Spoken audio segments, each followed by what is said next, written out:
Hello, thank you for joining us here on the BricsCAD page, Bricsys page in Facebook.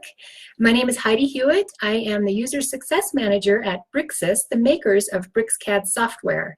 And I am going to show you how you can use BricsCAD parametric functionality to create a 2D block.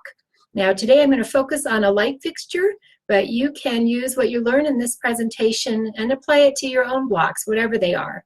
I'll focus on 2D today, but just realize that the parametric functionality that's available in BricsCAD is also completely applicable to 3D and incredibly powerful. All right, so let's go ahead and get started.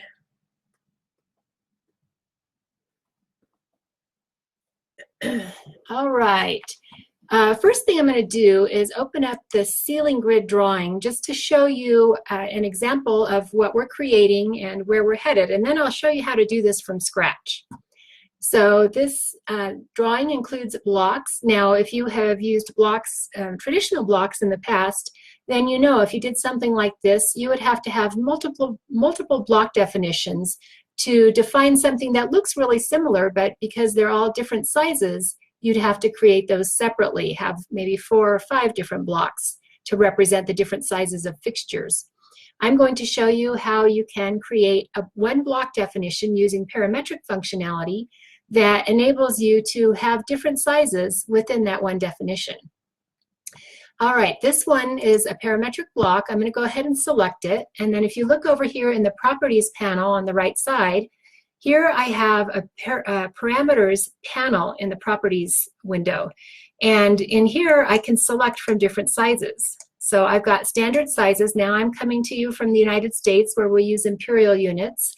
And some typical sizes that we might have are in feet, 1 foot by 1 foot or 2 feet by 2 feet, 2 by 4. We've got these different sizes, okay? But anything I show you, the same process applies if you want to use metric units as well. It's all very straightforward, and you'll see when we enter values for these that it's really that's the only thing you would have to change depending on the units that you're using. Okay, so here you saw this is where we're headed, but let me go ahead and take you there from the beginning. I'm going to go ahead and start a new drawing, and this is a blank drawing. I will start drawing my rectangle and my circle. If you already have a block library, maybe you've got some of these light fixtures already, you can just open up those individual DWG files, for example, with your rectangle and circle for the light fixture, and you can add parametrics to that. But I will do it right from scratch here. So I'm going to use the rectangle tool, and I will access that from the quad. That doesn't matter how you access it. And I want the insertion point for this block to be in the lower left corner of that rectangle. So I'm just going to go ahead and start drawing it from 0, 0. Of course, I could always move it later. Then I want it to be, now I'm going to just enter in the size for a very common fixture, which would be 48 inches by 24 inches. But it doesn't really matter with parametrics because you're going to be able to adjust the size later anyway. I do like to enter sizes though that are kind of close to what I'm working with, because as you add parametric functionality, sometimes the objects can kind of shift, or they might get really big or really small depending how you drew them compared to how they should be. So it's just a good idea to draw them somewhat close to the same size as what you're ultimately going to end up with. Okay. So I've got this rectangle. Now I'll just quickly draw a circle. And I could put it right in the center, but I'm not going to worry about that too much. I'm just going to draw it here somewhere within my rectangle, close to where I want it to be approximately. But again, it doesn't matter too much because my parametrics are going to drive where that circle is in relation to the rectangle. Now, the next thing that I want to do is add some geometric constraints. And if you are familiar with drawing rectangles in BricsCAD or even other CAD applications, including AutoCAD, then you probably know that a rectangle isn't really a rectangle. It's actually a closed polyline. So if I pass my cursor over or select it, you'll see it's a polyline. That means it doesn't behave like a rectangle. If I grip edit it, it will lose its shape. Okay, so what we want to do is just add a few parameters to this closed polyline so that it will actually behave like a rectangle. So what we're going to do is go up here to our parametric menu, And the first thing I'm going to do actually is add this fixed point.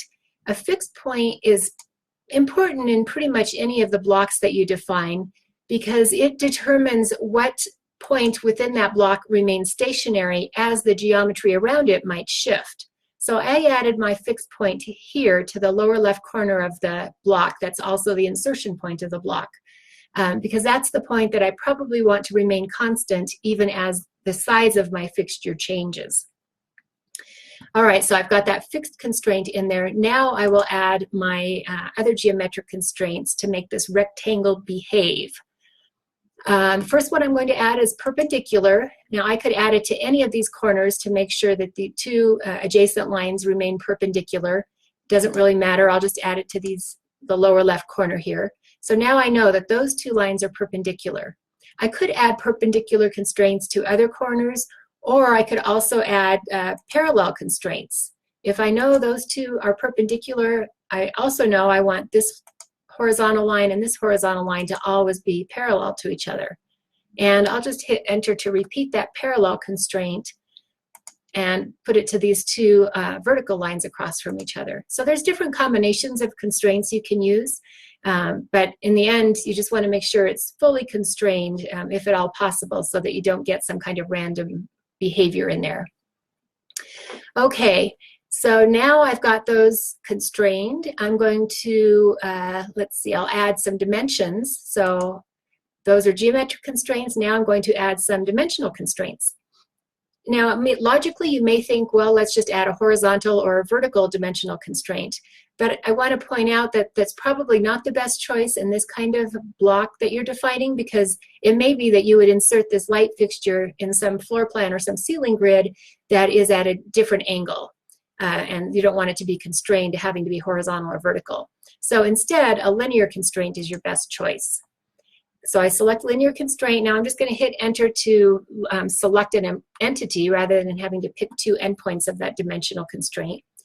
And I will select this line down here and place my dimension. I'm just going to accept the default, repeat the command, repeat the option for entity, and do the same thing over here on the left side. Now I could change the values as I go, but it doesn't really matter because I can always change them later. All right, so I have those two dimensional constraints. Those are my main constraints. They drive the size of this block. But I also have this circle in the middle, and I need to make sure it always remains at the very center of this rectangle. So to do that, I'm going to add two more dimensional constraints. And I'll just hit enter to repeat that same linear constraint command. And this time I'm going to snap to the endpoint of my rectangle, the corner there, and the center of my circle. And I'll place a dimensional constraint down here. And again, I'll just take the default for now, and I'll repeat the command. And I'll do the same thing over here to the center of the circle and place it on the left side. So again, this is, right now I just took the defaults, that's why my circle hasn't moved. But this is helping me so that I can drive the center of this circle and make sure it always remains in the middle of this rectangle. Well, to do that, I need to make sure that these dimensions, these last two that I added, are dependent on the first two that I added. So we're going to go ahead and change their values. And while we're at it, we're also going to change their names, because it's really helpful instead of having these random names that BricsCAD comes up with, D1, D2, D3. It's helpful to have some meaningful names in there. All right, so I'll select this first dimension, D1, and I'm just going to rename it to length. That is going to be the length of my fixture. Okay, and then I'll do the same thing over here with D2. I'll rename it to width. A little bit more descriptive than those default names. Now D3, this dimension right here, I always want that to be half of length. So I'll select that, and I'm just going to, I'll name it to something more meaningful. It's not quite as important because that's not a dimension that I'm going to use to drive this whole block, but it's still, I'll give it something a little more meaningful. I'll call it circle L because it's related to the length. So that's the name of that dimension. And for its expression, I want it to be length divided by 2. And you'll see there that it shifts over now. So it's always going to be half of the other length. Now I'll select the other dimension over here, and do the same thing. I'll call it circle W, and its expression is width over 2. Okay, so it's always half of that width. So I've got those constrained. That was really simple, and honestly, most of those constraints that I had to do were, all these geometric constraints were really just to make sure that rectangle behaved like a rectangle, or that polyline would behave like a rectangle. Otherwise, I wouldn't have even had those steps in there. Okay, so now we are set. We've got all the constraints we need. I want to point out real quickly before we save this block that you can hide these geometric and dimensional constraints. If you go in here to the parametric menu, you'll see these options to hide geometric constraints, and those little icons will disappear. So I don't have those little icons anymore. I can also choose to hide dimensional constraints. So now all those dimensions are gone. I can go back anytime and show them, and you may want to if you're adding more constraints or doing more editing to this block definition. But I'm pretty much done with the constraints, so I hid those for now. And that's important because when I go to insert this block into my ceiling grid, if those dimensions are turned on, then they will appear in my ceiling grid drawing. So most cases you want to have those turned off when you save your block definition. Okay, so let me go ahead and save this.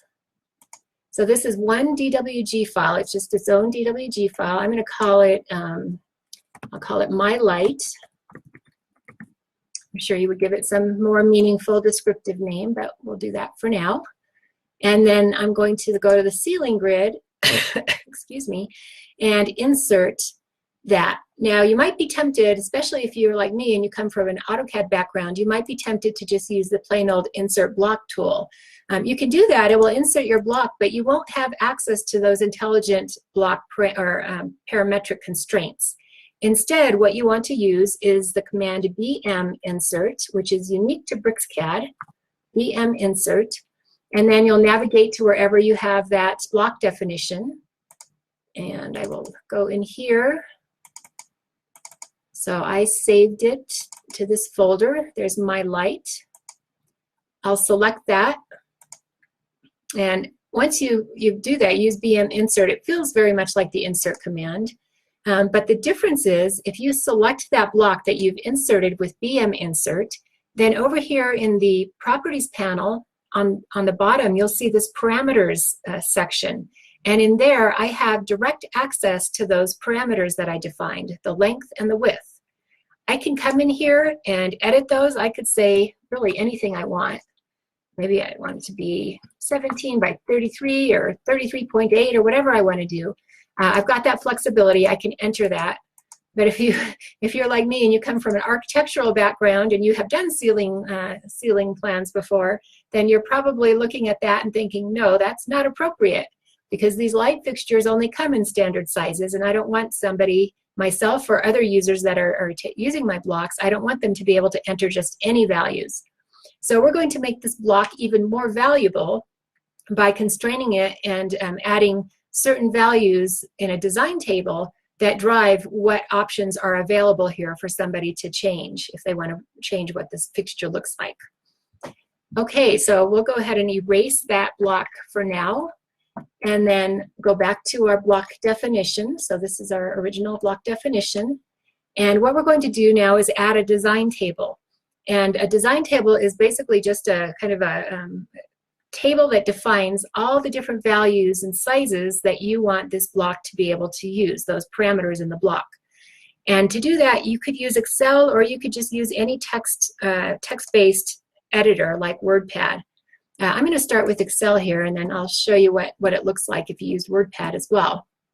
So I just created a new spreadsheet here in Excel, and our main parameters that we want to drive this block with are length and width. So actually I'm going to put width first.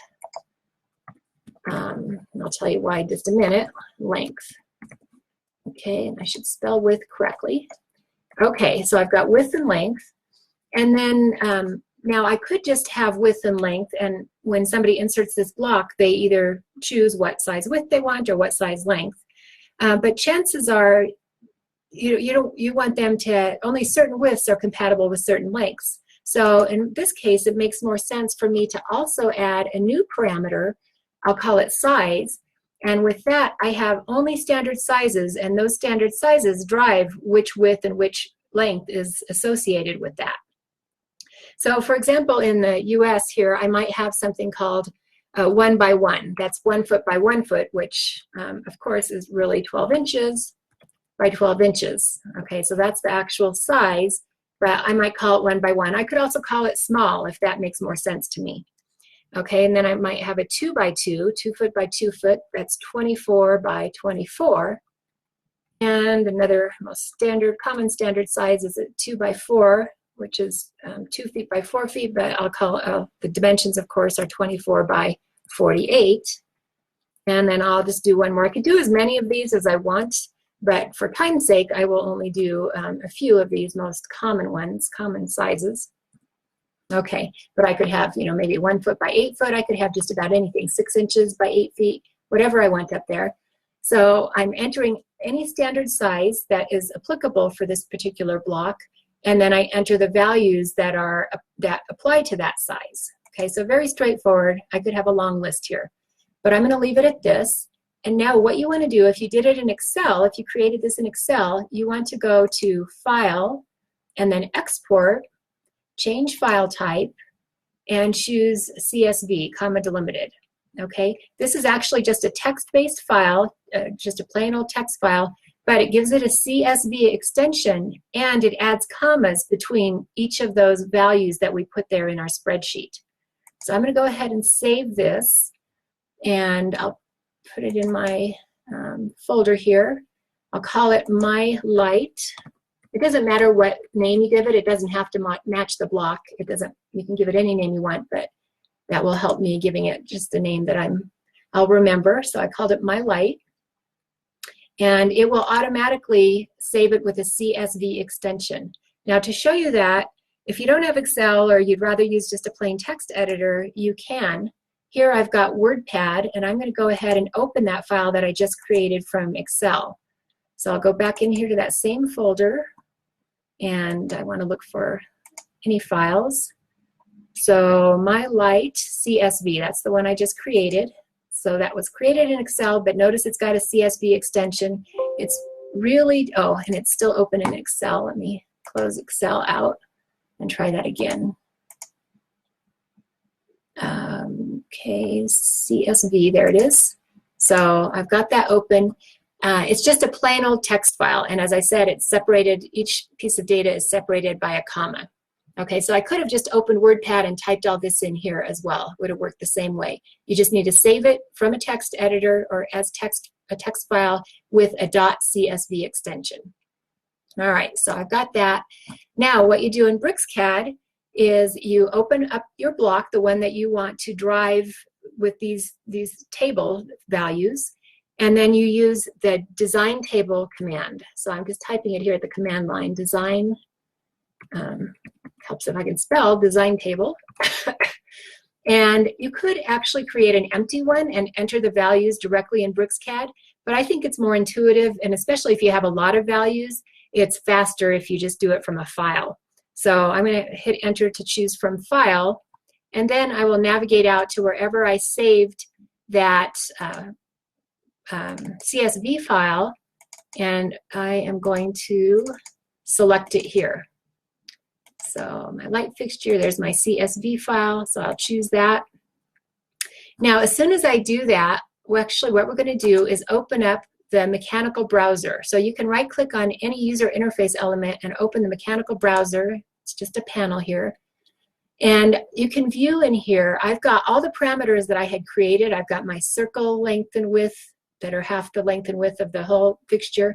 I've also got my width and length that are driving this fixture. Now before I did the design table, these were all listed together, just those four. But when I did that design table and added it to my drawing, it pulled in that new parameter that I defined in my design table, the size parameter, and it knows that these other two columns, the width and length, are associated underneath that. So that was a change that it automatically did once I assigned that design table to this drawing. Okay, that's all we had to do. We assigned the design table. I'll go ahead and save this block again, this definition, block definition. And now I'll go into the ceiling grid again, And remember, you want to use BM insert. BM insert. Okay, and then select that fixture, that block that you created. So I'm going to go ahead and open that, insert it into my drawing. Now when I select it, if we look over here, instead of saying length and width and letting me enter any crazy value, now it has that size parameter that I created, and I can only select from those predefined sizes. And as I do that, you see that the block itself changes and updates. Okay, super easy to do. It takes me much longer to explain what I'm doing than to actually do it. So I hope you see some value in that, and that you're able to apply what I showed you here to examples that, that you may use for your own blocks. Okay, so I'm just about ready to wrap up here, but before I do that, I want to point you to a few resources that I think you will find useful. Let me go ahead and switch to the next slide. And here, you know where you can find Bricsys on the Facebook. On Facebook, you found our page. You're watching this, so that's great. But if you aren't familiar yet, we do have a blog, Bricsys blog. So you'll definitely want to get familiar with that, and you can follow it and go up there and check back often, because we do post a lot of blog posts up there. I came from an AutoCAD background, and I have been doing a whole series of blog posts following my transition from AutoCAD to BricsCAD, and just the things I've learned and tips, and just as I've gone through the different functionalities to see how they compare. So, and I've also, by the way, posted a blog post, a two-part blog post that goes through exactly what I've been describing here in this webinar. So go up there. It's one I posted not too long ago. Go up and look for that, and it actually has step-by-step instructions. You can even go up to our cloud site and download those instructions, as well as downloading the files that I used. So check that out. And then also, I'd love it if you follow me on LinkedIn and Twitter. It's Heidi L. Hewitt. It's hard to see the L in the middle there. But follow me up there, and whenever I have a new blog post or new content, and as we have more of these sessions coming up, we will definitely be announcing that on our various channels. So thank you so much for attending, and I hope you find this useful, and I look forward to you applying it to your own uses. Have a great day.